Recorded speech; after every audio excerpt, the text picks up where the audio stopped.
with the literature that supports, and your handouts have the references with all the literature. Okay. Future research. No item of research covers everything.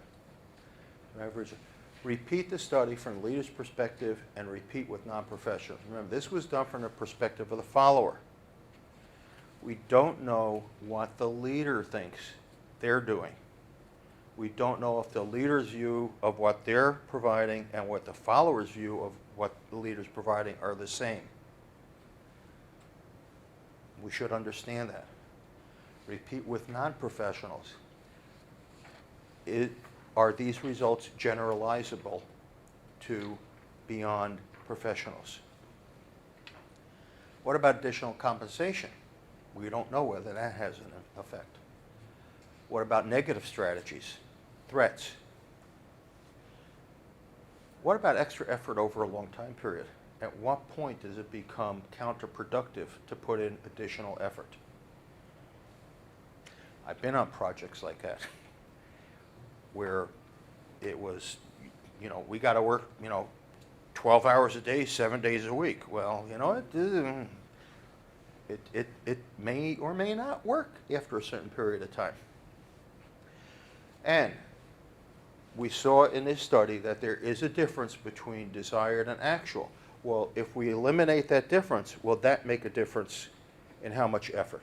So if the level of desired and the level of actual were the same, would that improve extra effort?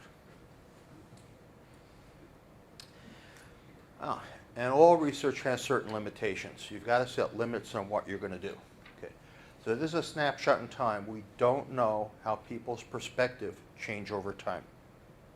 Now, true, we did measure extra age, across different ages, but that was not for the same individual. So we don't know. We cannot necessarily extrapolate whether that applies for an individual. Now, how closely did the participants follow the instructions? Don't know that. Remember, the instructions were to view your leader as your immediate supervisor. Now, in this day of matrixed reporting, we don't know who the respondent might have actually been answering with regards to. It's not beyond the realm of possibility in these days that somebody might have 2 or 3 or 4 people that are viewed as leaders for specific projects. So we don't know what impact that might have had on responses. This is all perceptions. Perceptions of one's own desires, perceptions of one's own effort. Is there a tendency to overestimate one's own effort and underestimate somebody else's? Economic climate. Well, we've had an extended period of high unemployment. Does that make somebody more willing to put in extra time, extra effort, than if there was a period of very low unemployment?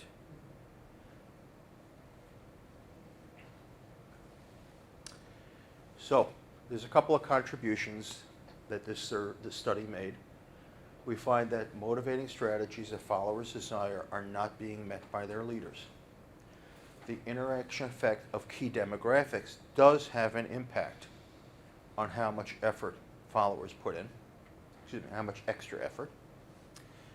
And there is a significant positive relationship between how much extra effort the leader puts in, as perceived by the follower, and how much extra effort the follower puts in.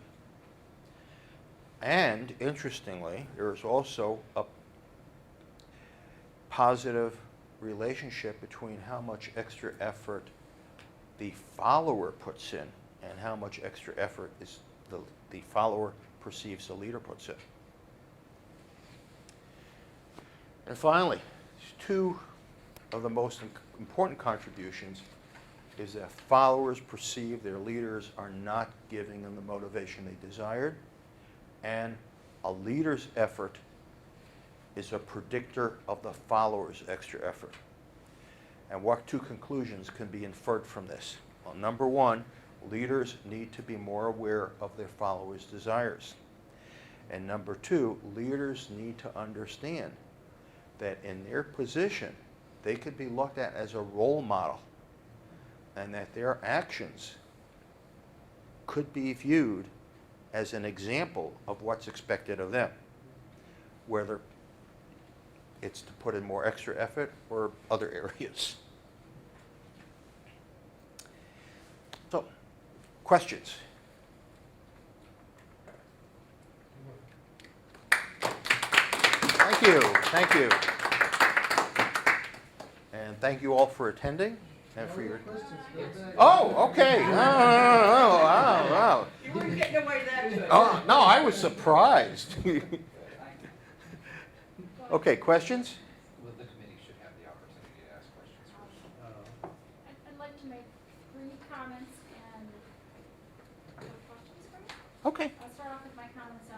As you might, for you guys, this is the first time you're seeing this. There's a lot going on in this study. And to understand the level of detail, questions and hypotheses, now you can understand why Michael has edits. But today he did such a great job articulating. Oh, thank you. It flowed. I mean, the dissertation was long, but your presentation flowed. And Thank you. For that. And I also want to thank Michael for really thinking through your recommendations in the arts. Thank you. Very specific, cutting it back to the literature and what to do. So I have one question on slide 56. Okay. The question, what is the impact of negative strategies? I was just curious what you meant by, what's a negative strategy? Do this or you're fired. Okay? You don't do, if you don't succeed at this, you're never getting a promotion. Okay. It's, you know, So it's a threat. it's a threat. Yeah, definitely a I threat. heard you say threat. Yeah. I've got 2 open-ended questions, but I think I'll wait and get through some detail. But it's more about what to do in practice and what to do in research. There's no whole Oh, lot okay. of questions. Outstanding Thank you. presentation, Michael. I'm very proud of the work that you did. And, you know, actually you had a couple dissertations that you found in one dissertation. And there's such a variety of papers that you can do as a result of your work. You know, one just comparing earlier studies to your study for the arts, and then separate papers on extra effort. So there's so much that you can do. And I just think you did an outstanding Oh, job. thank you. Thank you. Matt? Just a few things I want you to clarify for yourself and the audience. On slide 35, Oops. you said something that just needs a little bit of clarification. Okay. So the chi-square, take another shot at interpreting the chi-square results. Okay. The chi-square, the lower the number, the more closely the sample. No. No, so the chi-square, null hypothesis, remember, look what you have written there for the chi-square. Oh, is it's for equality of distribution. Right, so, Which, so interpret again. okay. So the lower the chi, you intimidate me, man. I'm not trying to. The chi-square indicates that if we did this test again, we would get the similar distribution. No. No. Okay. What we're testing is, what you've tested is there an equal number of participants in each categorical member? So, if there is a significant chi-square, you don't have an equal number of participants in each age category. You don't have an equal number of males and females. So, but for example, gender is not significant. Therefore, you have a balanced sample according to gender. And this may be just something that you did a lot of work and Right. but I want this to be something that you remember. Okay.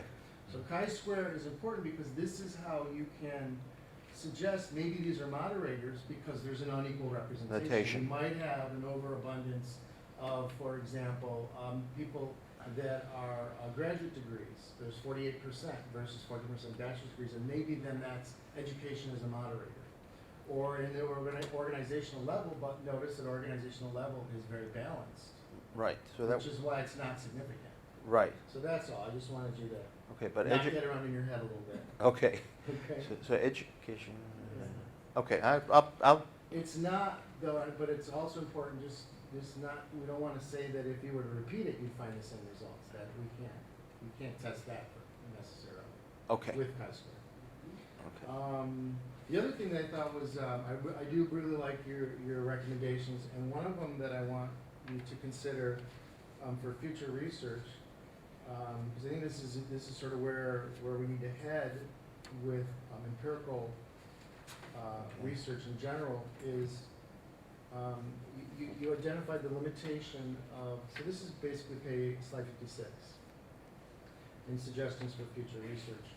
Okay. So you identified, one of the limitations is that this all is coming from the same person, all our perceptions. Right, So what would be important in future research might be like a 360 type of an assessment. oh, where you have okay, different people assessing right, both the person who's completing the arcs. And then ask their leaders to conclude Right. without that. Right. happening. Yes, yes. Yeah, that's, yes. right. And one of the other things that, which I didn't unfortunately include in the limitations, is we don't know what the demographics of the leaders were. Right. So, Absolutely. right, so I don't know what the relative age of the follower and the leader are. But that's So, okay, that's part of but the that's future research. Yeah. Sorry? Part of your postdoc. That's Yeah. part of it. Yeah, you can actually go in as consultant and offer to do the 360 process, for a fee, of course. Oh, absolutely. And then use the research results, anonymous, to Yeah. further your own research. That's right. That would be good. No, I think this Yeah. is great, and I was just really interested in how some of the results are intuitive, like we would expect that a person is going to maybe rate themselves as working more than their leader. Mhm. But it's interesting that it actually turned out Not that way. But right. they're also thinking, I would like to see my leader work a little more. More, yeah. And if I So- see them work more, then maybe I'll work Right. more. So it's also Right. fulfilling that. Well, Which is and the- yeah, and the inverse being true also, because there was some research that showed that it's not necessarily the person who's in an organizational position that's the leader in a particular work group, but it could be the Right. one who takes the first action. Anybody, right. Right, so Everybody is if you're the essentially being a leader. right, so if you're the organizational leader, you don't want to be usurped by somebody else who is taking some other action. So that could be the driving force of why, if a leader sees a follower doing more, it's like, no, you're not going to take away my position.